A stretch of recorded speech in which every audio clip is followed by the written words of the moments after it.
Ya, baik. Bismillahirrahmanirrahim. Alhamdulillahirabbil alamin. Wassalatu wassalamu ala asyrafil anbiya'i wal mursalin Muhammadin wa ala alihi wa sahbihi ajma'in. Amma ba'd.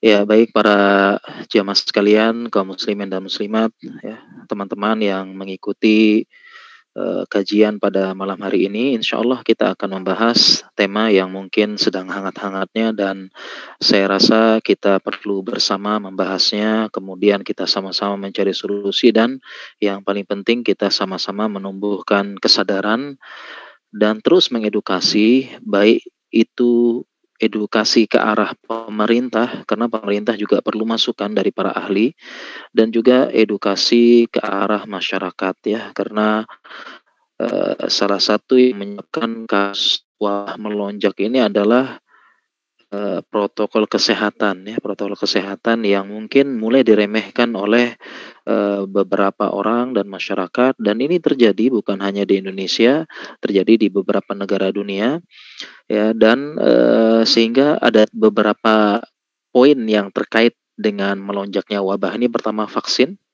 yang kedua prokes, dan yang ketiga adalah konspirasi.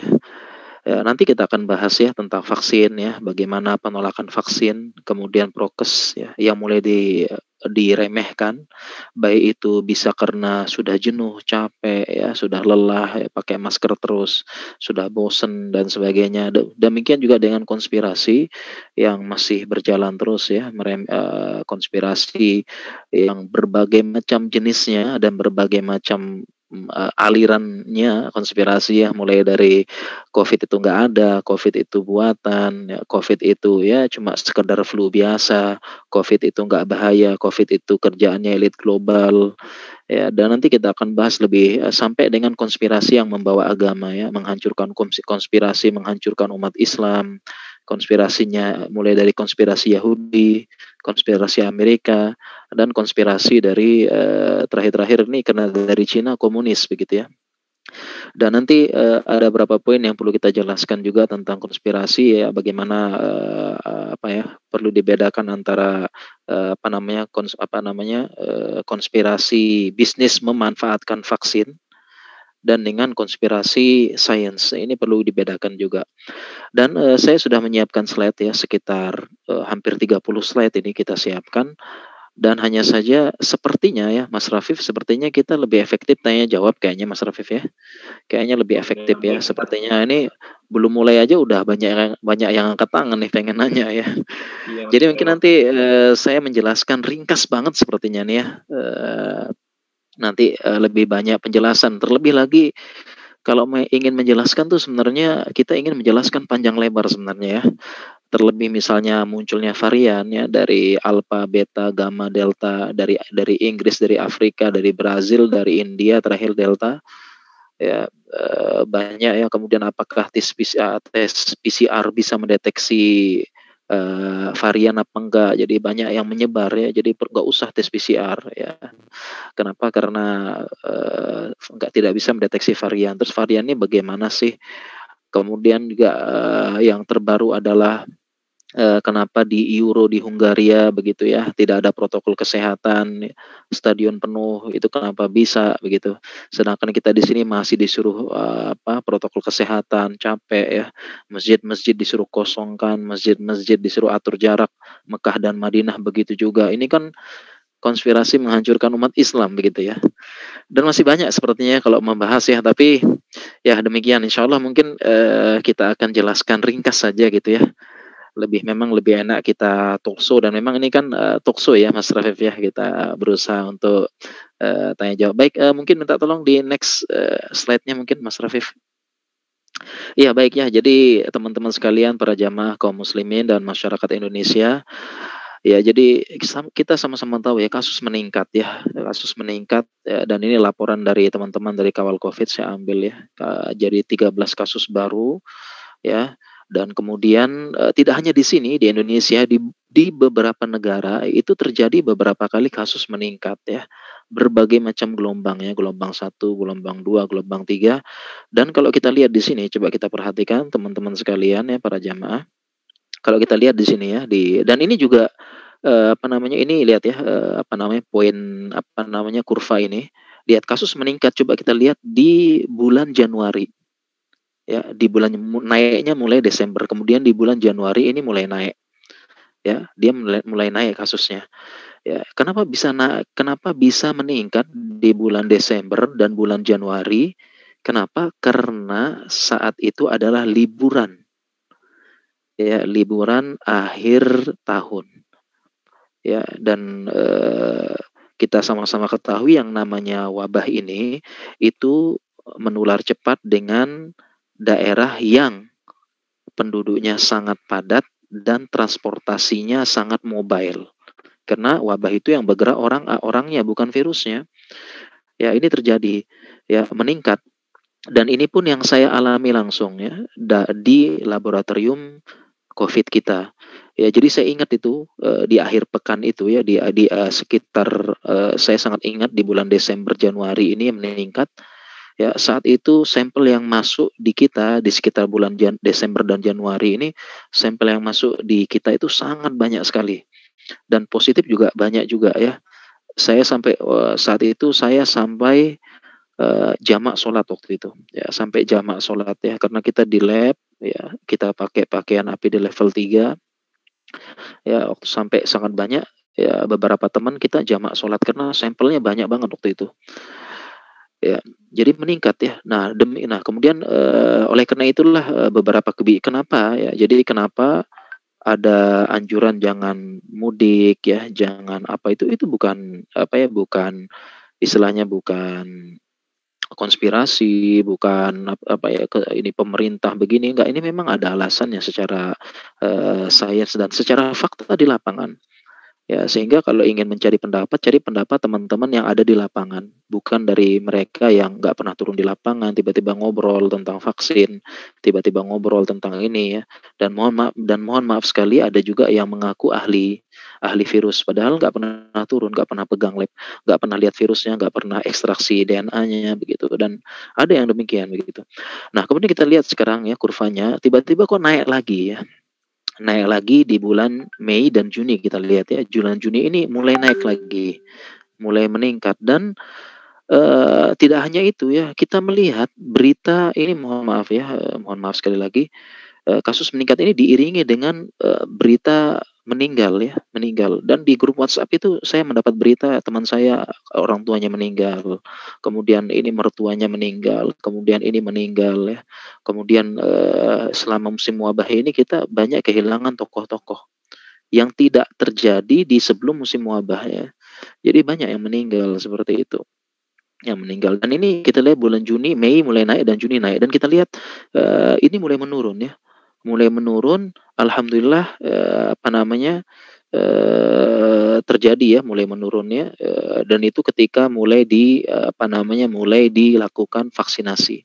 Walaupun, target vaksinasi di Indonesia itu belum tercapai secara keseluruhan, ya. Yang terakhir saya dapat info, tidak sampai 10%. Ya, tidak sampai 10%, ya. Jadi, masih butuh perjuangan, ya. Masih butuh perjuangan untuk, vaksinasi di Indonesia, harus banyak seperti itu. Nah, kenapa bisa meningkat? Ada beberapa sebab, ya.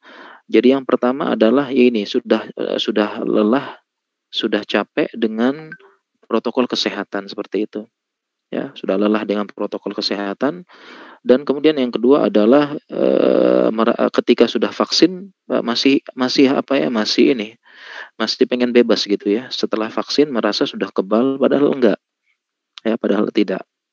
Ya, jadi itu ada beberapa alasan, ya, kenapa kasus meningkat, ya, intinya adalah karena, protokol kesehatan yang diremehkan. Ya, diremehkan, seperti meningkat di Kudus, ya, meningkat di mana itu, beberapa laporan yang sampai adalah karena memang, protokol kesehatan yang mulai dilanggar begitu, artinya mulai diremehkan, nggak usah deh, dan sebagainya. Nah, meremehkan protokol kesehatan inilah yang menyebabkan seperti itu, kasus meningkat. Ya, yaitu yang paling penting adalah masker, ya, masker seperti, ya, tidak pakai masker, ya, kemudian juga banyak acara hajatan dan sebagainya, ya, dan ini sangat terasa terutama di daerah yang padat penduduk dan, transportasinya sangat masif, seperti itu. ya. Dan ini memang terjadi di Jawa dan mungkin bisa jadi teman-teman yang ada ya di daerah-daerah agak pelosok ya, mungkin dan apalagi daerah kepulauan seperti saya di Lombok ini ya alhamdulillah ya, lebih terlindungi dengan bentuk kepulauannya seperti itu. Ya jadi tidak mudah, jalan, tapi teman-teman di Jawa itu bisa jadi ya, yang di Jakarta besoknya sudah di Kudus, besoknya sudah di desa dan sebagainya. Itu seperti itu. Jadi, intinya kasus meningkat itu ya karena ini, karena protokol kesehatan dan, banyak yang bertanya kenapa sudah vaksin kok masih bisa begitu ya, berarti vaksin nggak manfaat dong begitu. Jawabannya tidak, kenapa? Karena memang ya, kalau ingin terciptanya herd immunity itu harus tervaksin minimal 80 sampai 90%. Nah, Indonesia belum, ya belum gitu, seperti itu. Tidak bisa dibandingkan dengan negara Eropa, negara Hungaria dan sebagainya. Ya nanti kita jelaskan lagi ya. Oke, minta tolong di next Mas Rafif. Ya, dan ini ada, apa namanya, anjuran-anjuran dari, teman-teman ahli ya, dan yang terakhir dari IDI sudah ada, dan ini dari teman-teman ya, gabungan dari penyakit dalam, dari penyakit anak, dari penyakit paru dan sebagainya itu sudah menyatakan, ini semua yang mengatakan ahli, begitu. Bukankah kita diperintahkan untuk bertanya kepada ahlinya, "Fas'alu ahla dzikri in kuntum la ta'lamun." Dan ahli adalah ahli yang turun di lapangan, yang pernah mengolah, yang tahu di lapangannya, bukan, ahli yang nggak pernah turun di lapangan, seperti itu. Dan teman-teman ini teman-teman yang ahli di lapangan dan mendapatkan kasus. Ya, dari mana kita tahu peningkatan kasus? Kita lihat di lapangan. Seperti saya misalnya bekerja di lab ya, di lab COVID, ya kita tahu sedang naik kasus dari mana? Dari pemeriksaan, dari jumlah yang banyak meningkat seperti itu. Kita tahu lagi banyak nih dan memang sedang lagi banyak-banyaknya seperti itu. Ya oke, minta tolong di next lagi Mas Rafiq. Ya dan ini ya banyak berita ya, sistem kesehatan kolaps. Ya, contohnya sistem kesehatan kolaps itu maksudnya rumah sakit sudah tidak bisa menampung lagi. Dan ini saya dapatkan informasi dari banyak sekali sumber teman-teman kita ya. Kita punya grup WhatsApp ya, ada teman-teman kita bekerja di Jakarta, bekerja di Bandung, bekerja di Bali, bekerja di mana, hampir semua melaporkan adalah ICU penuh, UGD sudah penuh dan sebagainya. Ya, dan sehingga kalau teman-teman yang, mungkin tidak percaya Covid, sekali-sekali main-main gitu ya, main-main ke apa, main-main ke mana, ke UGD, ke ICU begitu. Mungkin sebagian itu main-main ke Wisma Atlet ya. Wisma Atlet itu perlu diketahui adalah tempat penanganan orang-orang OTG. OTG. Jadi memang ya tidak terlalu tidak terlihat seperti gawat-gawat gitu ya. Karena memang ada orang yang dia, apa namanya, positif dirawat di, Wisma Atlet, kemudian sembuh tiba-tiba keluar dari Wisma Atlet, kemudian buat status, "Oh Covid kok Covid nggak bahaya kok, toh sehat-sehat semua," begitu ya. Ya baru keluar dari Wisma Atlet, itu yang dirawat adalah OTG. Ya, dan kenapa bisa OTG ini juga saya punya penjelasan juga, saya buat videonya, buat tulisannya, kenapa bisa ada yang OTG. Ya kalau mau ingin melihat ya lihat di ICU ya, lihat di IGD ya, dan yang dikhawatirkan sistem kesehatan kolaps itu adalah, apa namanya, tidak bisa menampung lagi, ya tidak bisa menampung lagi dan ini semua sudah, kolaps dan banyak yang berbicara demikian seperti itu. Ya, dan juga apa namanya, terkait juga dengan, ventilator begitu. Tidak bisa ditemukan lagi dan, saya sering membaca beberapa di grup gitu ya, di grup seperti itu, butuh, mencari tempat, mencari, ruangan di ICU penuh dan sebagainya, ya. Dan akhirnya, bisa, meninggal akhirnya ya begitu ya. Ya mungkin, baik ya, mungkin dari Mas Rafif ini, sinyalnya mungkin ya, baik kalau tidak kalau begitu saya yang share ya, nggak apa-apa? Ya, baik. Dan demikian juga di Jogja, di Jogja kasus meningkat ya. Jogja ya tempat, apa namanya, beberapa bahkan sultan mengatakan ya gimana lagi ya, kalau tidak bisa lockdown seperti itu, kalau memang, apa namanya, tidak bisa, diatur apa namanya, pelanggaran prokes dan sebagainya, seperti itu. Ya, dan ini juga yang saya sampaikan tadi ya, ini yang paling hangat sepertinya dibicarakan gitu ya, kenapa kok bisa ya di Hungaria itu padat penonton seperti ini, kemudian yang menyebar di dunia maya itu gambar sebelahnya adalah gambar di Masjidil Haram. Gambar di Masjidil Haram kok malah prokes. Jawabannya apa? Yang pertama ya, ini saya dapatkan informasi ya dari yang tinggal di Hungaria. Yang di sana Hungaria ini memang negaranya memang nggak terlalu besar begitu ya. Dia sudah 3 kali lockdown dan semuanya patuh. 3 kali lockdown dan semuanya patuh. Ya kemudian selanjutnya adalah mereka sudah tercakup vaksin lebih dari 50% dan semuanya patuh.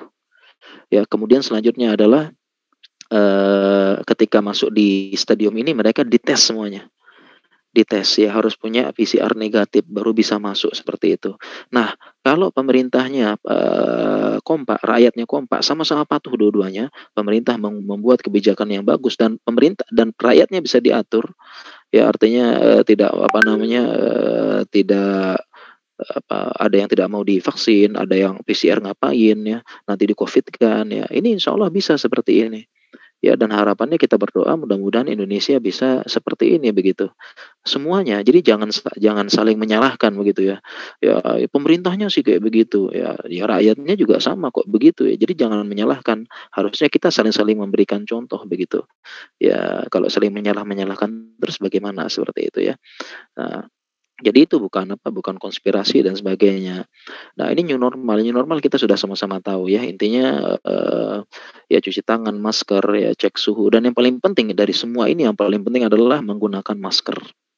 Yang paling penting ya dan ya jangan sampai meremehkan ya dan salah satu yang perlu diperhatikan adalah itu ya ada hajatan besar kemudian ada makan-makan di situ ya jadi kan kalau ngumpul tuh macam-macamnya ada ngumpul olahraga ya ngumpul rapat ngumpul ngantor ngumpul ini ya jadi yang paling perlu diwaspadai adalah jumlah banyak pakai masker di ruangan tertutup pakai AC lagi nah itu yang perlu diwaspadai ya seperti itu. Jadi semuanya ada persen-persenannya ya seperti itu ya. Nah, kemudian kita tetap jaga ya walaupun setelah vaksin kita tetap jaga protokol kesehatan ya. Dan ini yang terjadi di India kemarin dan kita berdoa ya mudah-mudahan semoga Indonesia Indonesia tidak seperti di India dan ini bukan apa ya bukan ini istilahnya bukan menakut-nakutin. Ya, jadi seringnya kita ketika kita memberikan edukasi jangan nakut-nakutin loh. Bagaimana? Kita bukan nakut-nakutin dan perhatikan bedakan antara memberikan edukasi waspada dan menakut-nakutin. Ini suatu hal yang beda. Ya, suatu hal yang beda agar kita memberikan edukasi waspada dan menakut-nakuti itu beda. Waspada dan nakut-nakuti beda. Demikian juga ya sebagaimana kalau kita dakwah, kita menceritakan tentang neraka, kita menceritakan tentang apa namanya inna azaballahi syadid, sesungguhnya azab Allah itu kamu kok nakut-nakutin sih gitu ya. Bukan seperti itu. Ya. Dan kemudian pertanyaannya kenapa setelah vaksin harus menjaga protokol kesehatan? Ada beberapa jawaban gitu ya. Yang pertama ya setelah vaksin itu perlu target ya minimal 80 sampai 90% ya sudah divaksin agar tercipta herd immunity sehingga setelah itu kita tetap harus jaga protokol kesehatan. Yang kedua, ya orang yang divaksin itu masih bisa terkena ya akan tetapi ya kalau dia kena ya itu manifestasi klinisnya lebih ringan, gejalanya lebih ringan dan ini kita jumpai di banyak tempat gitu ya banyak tempat ya teman-teman yang kena dan sebagainya, teman-teman klinisi yang merawat ya, itu bisa membedakan antara yang pernah divaksin sama enggak. Ya, jadi artinya sudah dikasih antibodi. Ya, jadi minimal lebih baik ada antibodi setengah daripada tidak punya antibodi sama sekali begitu. Kalau kita belajar dalam kaidah usul fikih itu berarti kan ada kaidah yang berbunyi ma la yudrak la yudrak juluh apa yang tidak bisa dicapai seluruhnya jangan ditinggal seluruhnya ya jadi kita tetap ya lebih baik ada antibodi daripada tidak ada sama sekali dan nanti ketika dia divaksin lagi di booster dia lebih gampang meningkat antibodinya daripada yang tidak di antibodi sama sekali oleh karena itu vaksin itu ada 2 kali yang pertama sensitisasi yaitu yang kedua adalah booster untuk meningkatkan seperti itu ya dan masih bisa dan setelah divaksin pun masih bisa kena ya tergantung dari daya tahan tubuh ya kalau dia capek dia apa biasa bisa kena ya bahkan memang bisa jadi parah juga ya tergantung daya tahan tubuhnya Ya, artinya dia lemah, dia kecapean, kemudian dia punya penyakit autoimun dan sebagainya, ini bisa. Jadi setelah tetap jaga protokol kesehatan setelah vaksin seperti itu. Ya, jangan sampai kita euforia setelah vaksin malah bebas. Enggak juga seperti itu. Dan ini sudah banyak diberikan edukasi kepada oleh teman-teman kita sebelumnya. Dan ini adalah satu sebab ya, salah satu sebab. Di India pun demikian ya, ketika divaksin mereka langsung tiba-tiba merasa bebas dan tiba-tiba terjadi tsunami COVID ya, jumlah sangat banyak. Jumlah sangat banyak dan ini diberitakan seluruh dunia. Ya, dan kita mohon maaf sekali lagi tidak ikut pola pikirnya teman-teman yang tadi ya, mohon maaf pecinta konspirasi. Ya, jadi saya pernah baca postingan gitu ya, teman-teman dari ini yang mereka konspirasi. Postingannya begini, saya ketemu ya orang dari India datang di Indonesia. Kemudian orang ini dia tanya, bagaimana di India, benar gak gawat? Nah, jawaban orang India ini, itu dibesar-besarkan aja. Nah, kemudian itu yang dia posting, saya ketemu orang India, dari India datang, saya tanya, benar nggak India ini sedang tsunami COVID? Jawabannya enggak, dibesar-besarkan. Dan itu yang dipercaya. Jadi, testimoni satu orang, itu yang dipercaya. Ya, testimoni satu orang yang dipercaya dan itu pun benar apa enggak orangnya, padahal semua dunia, seluruh dunia memberitakan dengan video-videonya. Video-videonya. Jadi bukan hanya cerita, bukan hanya tapi ada video-videonya. Semua dunia memberitakan. Ya, tapi seperti itu. Dan saya juga nanti kalau ada waktu saya akan bahas ya bagaimana pola pikirnya ya, bagaimana teman-teman konspirasi itu mohon maaf ya istilahnya menyebabkan orang-orang menjadi meremehkan protokol kesehatan. Itu yang kita khawatirkan seperti itu. Ya baik, dan ini ingin saya tekankan gitu ya. Kalau kita lihat tadi ya, kalau kita lihat tadi ya tadi Hungaria bisa ini bukan hanya Hungaria, ada beberapa negara-negara yang sudah sudah berhasil ya,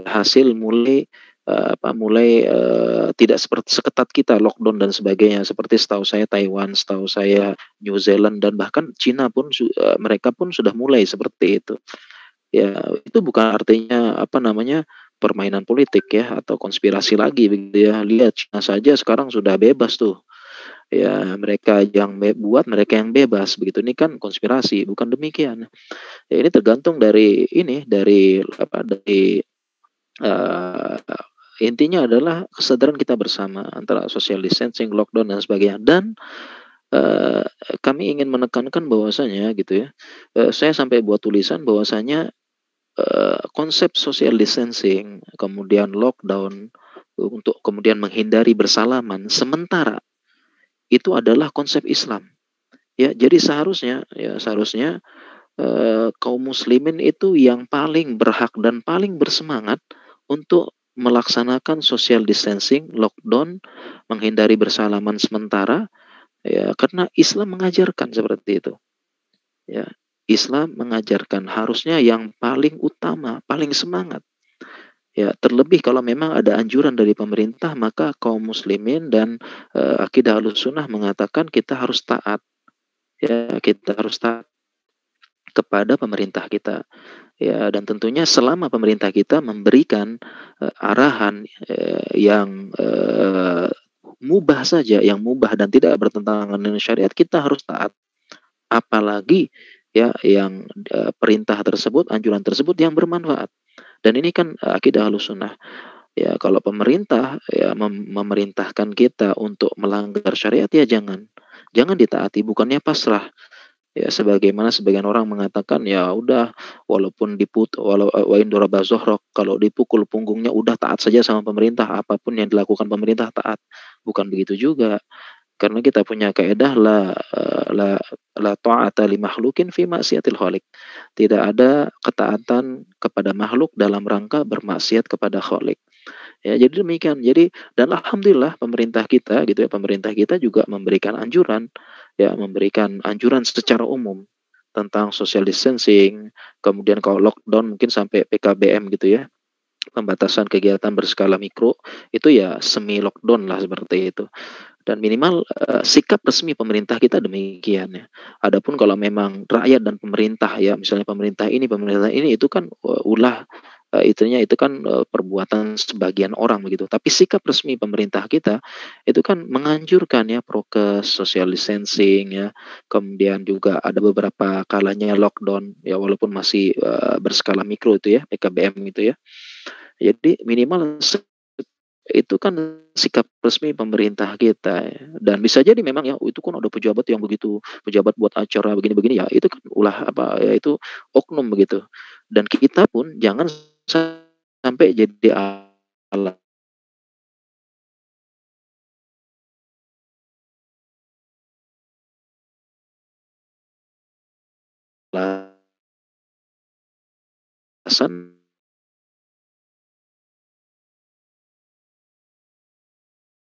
Jadi ya kaum muslimin ya yang paling berhak untuk mengikuti anjuran pemerintah selama tidak melanggar syariat.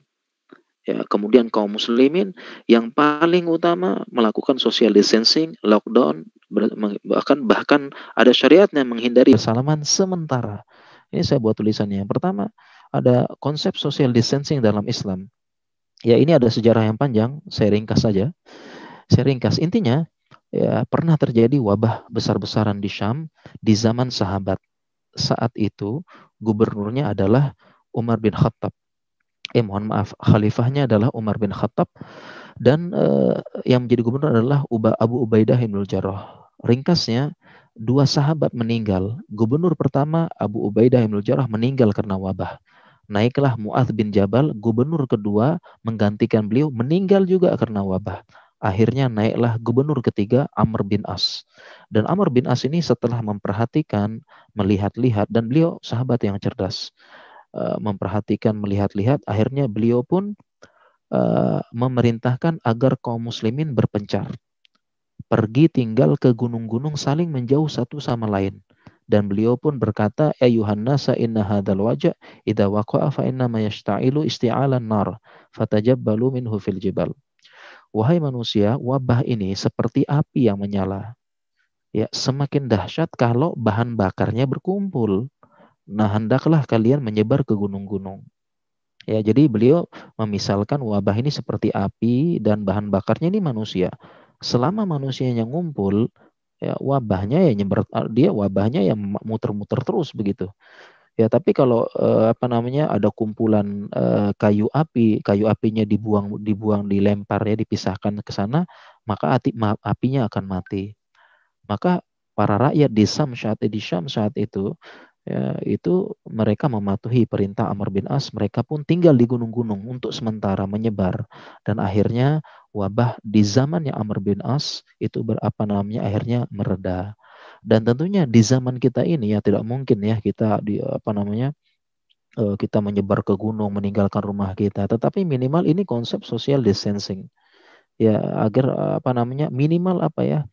minimal kita itu jangan meremehkan. Intinya jangan meremehkan aja deh. Artinya nggak perlu. Oh, buat apa masker? Nggak ada tuh, virus tuh nggak ada gitu ya. Dan betapa banyak kita menemukan orang-orang yang seperti ini. Ya, di rumah sakit. Setelah keluarganya kena, setelah bapaknya meninggal, setelah ibunya meninggal, setelah kakaknya meninggal, setelah semuanya tiba-tiba kompak sakit, demam semuanya.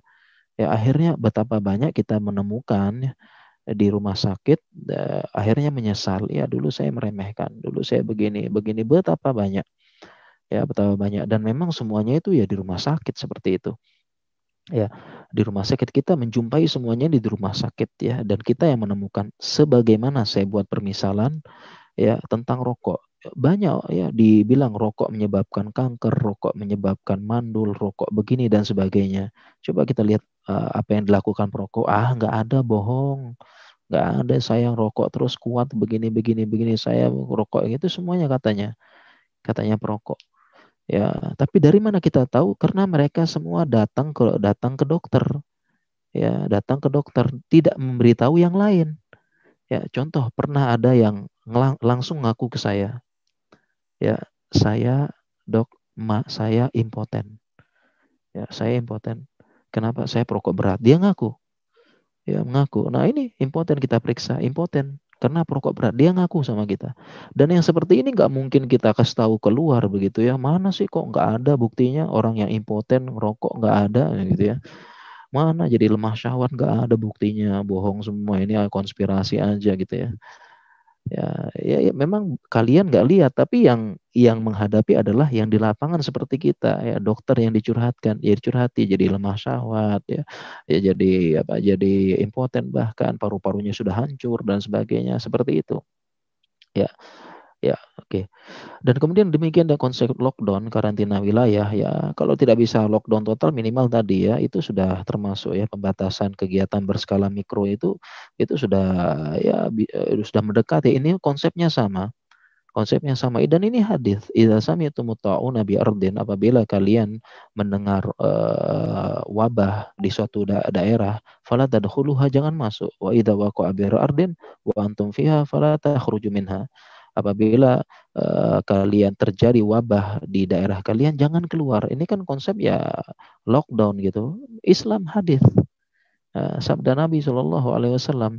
Ya, demikian juga isolasi pasien. Ya, karena sebagian juga ya ada yang tidak mau isolasi mandiri, ada yang lari, ada yang kabur, ya, ada yang bahkan berdalil dengan agama begitu, berdalil dengan agama ya. Kita lihat dulu apa namanya konsep isolasi ini ada dalam Islam. Sebagaimana hadis Nabi SAW, la yuridu mumridun alal musih, janganlah engkau campur unta yang sehat dengan unta yang sakit gitu. Jangan dicampur, nanti mereka nularin. Yang sakit ya dikarantina sendiri. Demikian juga ada sabda Nabi SAW, firo minal maz'um firoraka minal asad. Larilah kalian dari penyakit kusta sebagaimana engkau lari dari singa. Dan ini konsep isolasi ada. Jadi yang sakit itu dipisahkan katanya Rasulullah SAW. Jangan digabung. Ya, dan sebagian ini menolak ya, menolak karena jenuh, menolak karena tidak menerima fakta, menolak karena tidak mau dikurung.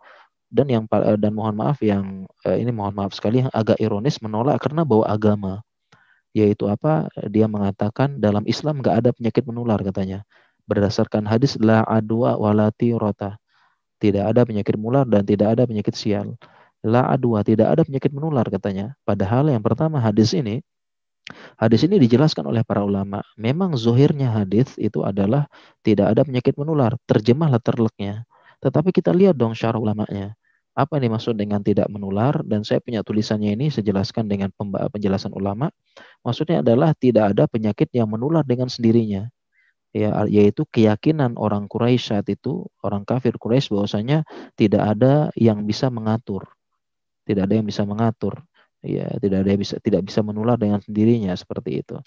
Ya, dan ini yang dinafikan oleh Nabi SAW dalam kitab Tauhid dalam penjelasannya seperti itu. Ya, jadi menyebar bahkan ya mohon maaf di sebagian ikhwan pengajian ini hadisnya la adwa, tidak ada penyakit menular. Jadi COVID itu konspirasi, nggak ada. Dan tidak dipungkiri ada sebagian oknum atau beberapa ikhwan pengajian yang nggak mau taat protokol kesehatan, nggak mau prokes, nggak mau di social distancing, bahkan tidak mau diisolasi. Padahal dalam Islam dalil-dalilnya jelas dan sangat banyak. Dan arahan para ulama kita semuanya demikian. Ini mohon maaf sekali lagi, saya belum ketemu ulama yang mengatakan nggak usah prokes, ya. Ataupun saya belum ketemu ulama yang mengatakan vaksin berbahaya, nggak ada. Ya, memang MUI berfatwa haram, tetapi tetap vaksin karena vaksin manfaat. Nah, bahkan yang berpendapat haram pun mengatakan vaksin karena bermanfaat. Ya, bahkan boleh karena darurat. Ya, dan ini pun ada penjelasan nanti panjang lebar lagi. Sampai sekarang saya belum bertemu fatwa. Jadi buat ini mohon maaf sekali lagi kepada ikhwan-ikhwan ya, ikhwan-ikhwan pengajian, ikhwan-ikhwan yang kita sama-sama belajar agama. Sampai saat ini belum menemukan fatwa ulama yang mengatakan nggak usah protokol kesehatan, nggak ada COVID itu, santai aja. Ya, itu belum ada. Supaya melanggar protokol kesehatan belum ada, nggak penting, belum ada sampai sekarang ya. Ini mohon maaf. Kemudian yang kedua, sampai sekarang belum ada ulama yang mengatakan, setahu saya gitu ya, mengatakan vaksin nggak bermanfaat sama sekali. Ya, jadi seharusnya kita paling bersemangat begitu ya dalam Islam. Demikian juga tidak bersentuh dan berjabat tangan ya, sebagaimana hadis dari Nabi SAW. Ringkasnya ada utusan dari Sakif ya, ingin masuk Islam, ingin membaiat ya. Nama baiat itu kan dia pegang tangan ya, karena dia terkena penyakit kusta. Nabi SAW mengatakan inna qad baya'naka farji', ya, kami telah membayar Anda, nggak perlu salaman, baliklah. Ya, jadi boleh seperti itu ya. Dan Islam, jadi sebelum terjadi COVID di Eropa, di Cina ya, kita lihat tokoh-tokohnya salamannya begini, begini, begini. Islam sudah ngajarin. Ya, tidak perlu salaman. Seperti itu. Dan demikian juga dengan kita berusaha membuat mensukseskan program vaksin ya. Dan insya Allah beberapa wabah hilang dengan izin Allah dan terkontrol. Ya, yang paling dekat dengan kita adalah meningitis. Meningitis ya sama juga saat itu, meningitis juga sama. Hanya saja meningitis tidak terjadi secara pandemi dunia. Ya, meningitis hanya terjadi di sekitar Afrika, Timur Tengah ya, sampai Turki seperti itu. Ya, dan saat itu juga sama mencekam ya, dan sejarahnya adalah 1.000 jamaah haji meninggal. Saat 1.000 dalam waktu cepat, 1.000 meninggal, belum yang sakit dan sebagainya. Dan sampai saat ini pemerintah Saudi masih mewajibkan vaksin meningitis, dan alhamdulillah setelah ditemukan lebih terkontrol meningitis saat itu. Dan saat itu pun sama, ketika ada program vaksin meningitis masuk di Indonesia sama ya, mulai dari haramnya, mulai dari bahayanya, menyebar berita tentang supaya jangan vaksin, dari mohon maaf dari teman-teman kita yang anti vaksin. Kasusnya sama dulu. Ya, ketika pemerintah Arab Saudi mewajibkan vaksin meningitis ya, karena 1.000 meninggal dalam waktu cepat, itu yang meninggal ya, dan lebih terkontrol, dan semua ahli dunia sepakat seperti itu. Dan ketika diterapkan di Indonesia ya, jadi isu-isunya sama, terulang lagi seperti ini. Mulai dari pertama haram, mengandung babi, ternyata vaksin meningitis tidak mengandung babi saat ini. Nah, kemudian yang kedua, vaksin meningitis bahaya. Kemudian vaksin meningitis adalah saat itu vaksin program Yahudi Amerika menghancurkan umat Islam. Vaksin ini mengandung babi, mengandung kera, apalagi ya, vaksin meningitis bahaya. Kemudian berita setelah vaksin meninggal sama dulu juga. Jadi sepertinya deja vu dengan sekarang. Dan seiring dengan berjalannya waktu tidak terbukti semuanya berjalan dan sebagainya. Dan berapa orang yang sudah pergi haji ya, mereka divaksin pulang selamat, nggak ada katanya autis, nggak ada katanya bahaya, nggak ada katanya chip, nggak ada katanya melemahkan umat Islam, nggak ada. Dan seluruh dunia vaksin meningitis, dan sama isunya seperti sekarang persis ya isunya seperti sekarang ya. Hanya saja sekarang karena wabahnya dari Cina, katanya ya ini program komunis menghancurkan Islam, seperti itulah ya. Oke. Dan ini kalau kita bahas sejarah lagi, bahwasanya ya vaksin ini yang konsep yang pertama kali menemukan umat Islam ya, Ar-Razi ya, dan disempurnakan oleh Turki. Tapi yang menyebar bahwasanya masih ingat dulu bahwasanya vaksin ini buatan Yahudi dan Amerika ya, untuk melemahkan umat Islam, padahal yang menemukan kaum muslimin. Ya, jadi sangat sangat miris begitu. Mohon maaf ya, sangat miris, yang menemukan kaum muslimin. Ya, bahkan ditemukan ini Ar-Razi ya, ini bukunya Al-Jadi wal Hasba, ini manuskripnya, tulisan aslinya masih ada sampai sekarang di Leiden University ya, yang menemukan kaum muslimin, tetapi yang menyebar itu adalah vaksin buatan Yahudi Amerika begitu kan, padahal kaum muslimin yang menemukan pertama kali seperti itu ya. Apalagi di Indonesia ini vaksinnya dibuat oleh BUMN, buatan negara sendiri begitu loh. Kok bisa ya, malah buatan Yahudi dan Amerika ya, padahal kita Bio Farma itu perusahaan vaksin terbesar BUMN ya, buatan anak negeri, yang dia banyak mengekspor vaksin ke luar negeri seperti itu. Ya, dan demikian ini juga ya vaksin halal, dan ini nanti ada rinciannya ya, Sinovac ya, Sinovac, Sinopharm, kemudian juga Pfizer, AstraZeneca, nanti ada penjelasan lebih rinci ya, mungkin saya tidak bisa perpanjang lebar ya.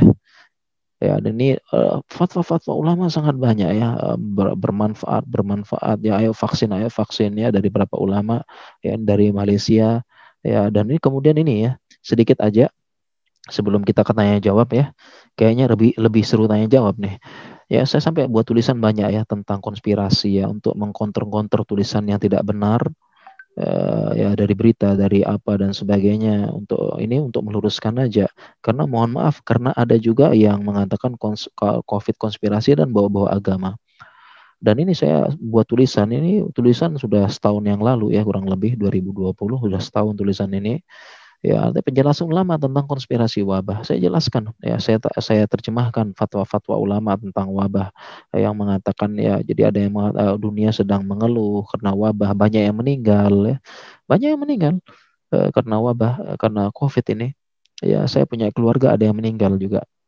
Ya, ada juga keluarga-keluarga saya juga sudah ada yang kena, ya keluarga besar ya, ada yang kena juga. Ya, tiba-tiba ada yang mengatakan ini COVID tidak ada, penipuan, hanya seperti influenza biasa ya, dan sebagainya. Ya, demikian juga ini penjelasan para ulama ya, penyebab corona bertambah. Kenapa? Karena ini ya, karena mereka mengatakan bahwasanya virus corona ini tidak ada dan hanya konspirasi, yaitu hanya mu'amarah ya, la wujudalahu bi'annahu mu'amarah. Ya, ini virus corona ini nggak ada, hanya konspirasi dan sebagainya. Tentu nggak benar seperti ini. Ya, dan ini ya tentang konspirasi ini ada penjelasan yang perlu saya jelaskan gitu ya, agar kita bisa kritis sekali, dan saya punya tulisan banyak ya. Saya salah satunya ini yang ingin saya jelaskan, bagaimana teori konspirasi itu mencuci otak ya, agar tidak percaya kepada ilmuwan. Seperti itu.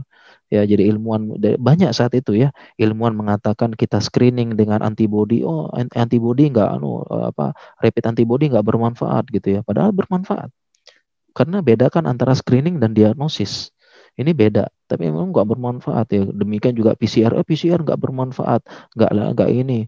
Ya, mereka lebih percaya kepada video YouTube ya. Katanya pepaya sama kambing di swab aja positif, itu dari mana itu?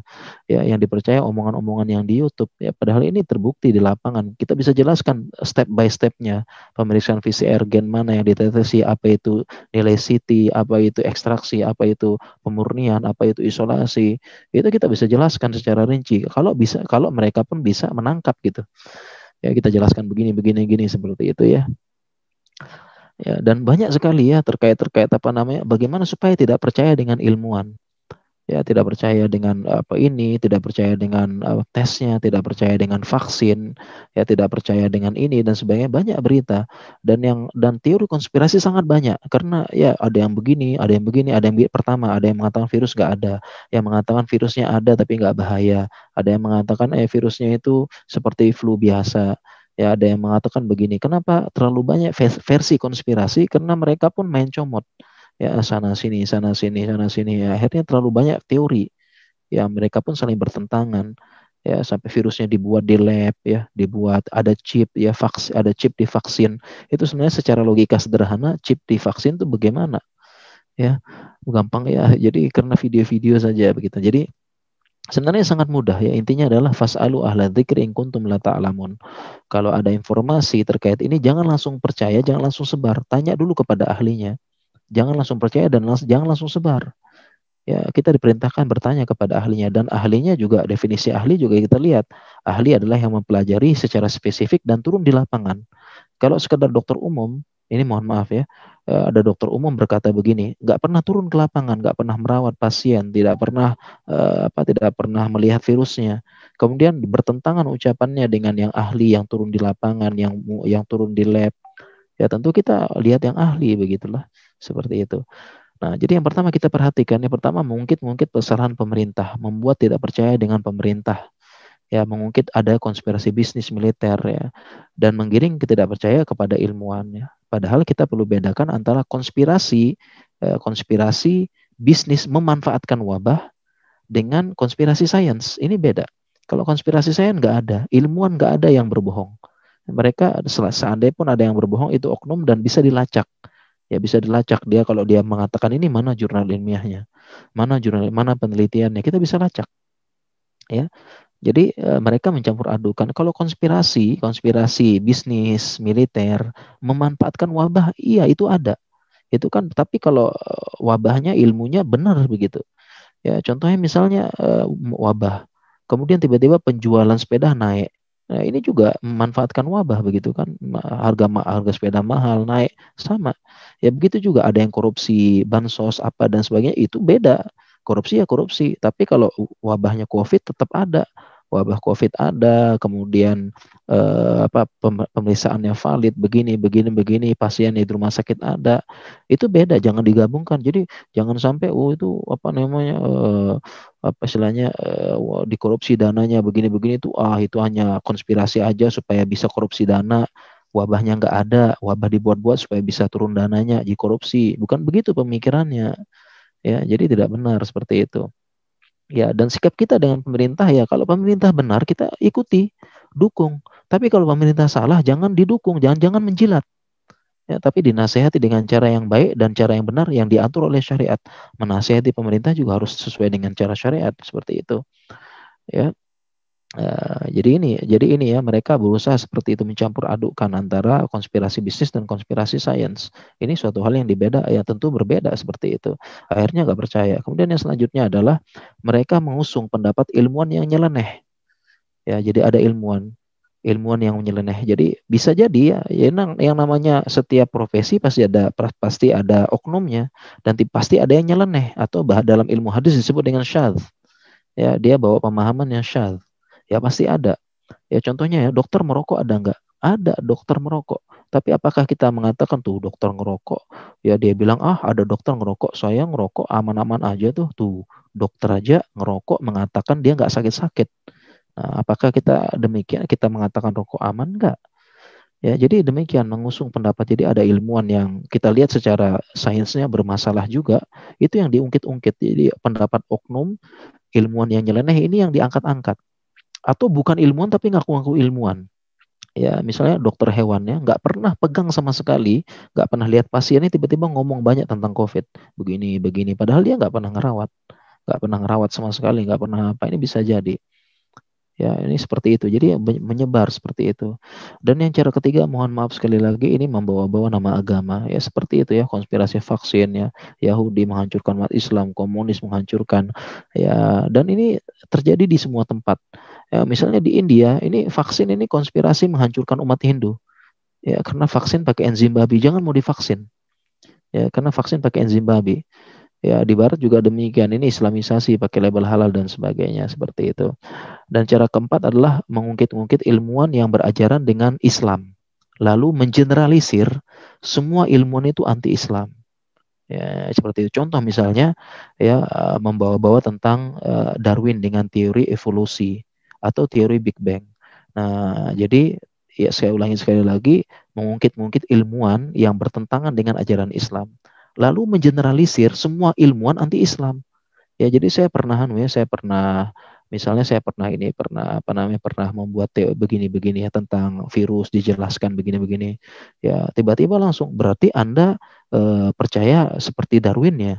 Ya, percaya dengan teori evolusi dari kera ya, begitu ya. Hanya karena kita menjelaskan tentang sel, tentang virus, tentang ini. Loh, berarti Anda seperti Darwin ya.